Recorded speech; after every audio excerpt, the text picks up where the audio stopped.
ఉగ్రవాదం అనేటటువంటిది ఇదివరకు చదువు రానటువంటి వాళ్ళకి అనుకునేవాళ్ళు. ఇప్పుడు చదువు వచ్చినటువంటి సన్నాసులు ఉగ్రవాదంలో చేరుతున్నారు అన్నటువంటి విషయాన్ని చాలా క్లియర్‌గా కనబడుతుంది. క్రమంగా ముదిరి పాకానబడుతున్నటువంటి పరిస్థితి. ఎందుకు ఈ మాట చెప్పాల్సొస్తుందంటే, ఇప్పుడు ఎవడైతే అరెస్ట్ అయినటువంటి రిసిన్ అనేటటువంటి ఉగ్రవాది ఉన్నాడో, రిసిన్ అనేటటువంటి మెటీరియల్ ఏదైతే ఉందో అత్యంత ప్రాణాంతకమైనటువంటి విషయాల్లో ఒకటి. దానికి రుచి ఉండదు, వాసన ఉండదు. ఆహారంలో గాని, నీళ్ళలో కలిపినా గూడా అది గ్రహించలేం. అలాంటి దాన్ని ఇప్పుడు చైనాలో చదివి ఎంబీబీఎస్ అయినటువంటి డాక్టర్ అహ్మద్ మొహియుద్దీన్ సయ్యద్ హైదరాబాదోడు.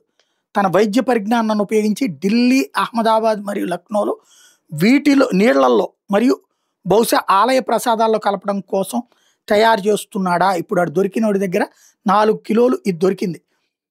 చాలా కాలం నుండి ఆముదం విత్తనాల నుండి ఈ రిసిన్ని తీస్తున్నాడు ఇతను.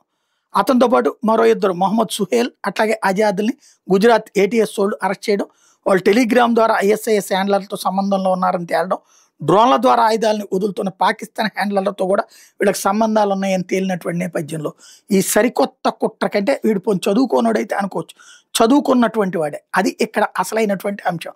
మరోవైపు జుహీద్ హమీల్ షకీల్ మన్నా అనేటటువంటి వాడు ఐఎస్ఐఎస్ కోసం నియామకాలు చేస్తున్నాడు.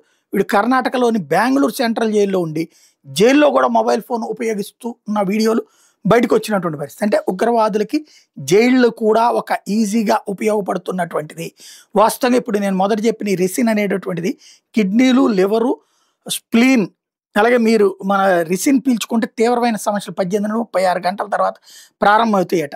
అంటే దాని ద్వారా మల్టిపుల్ ఆర్గాన్ ఫెయిల్యూర్, అవయవాల వైఫల్యం కానీ, మెదడు, గుండె, ఊపిరితిత్తులు, ప్రేగుల్లో రక్తస్రావం కానీ జరిగేటటువంటి ప్రమాదం ఉంటుందంటే అది సృష్టించే ప్రయత్నం చేస్తున్నాడు అటు వీడు.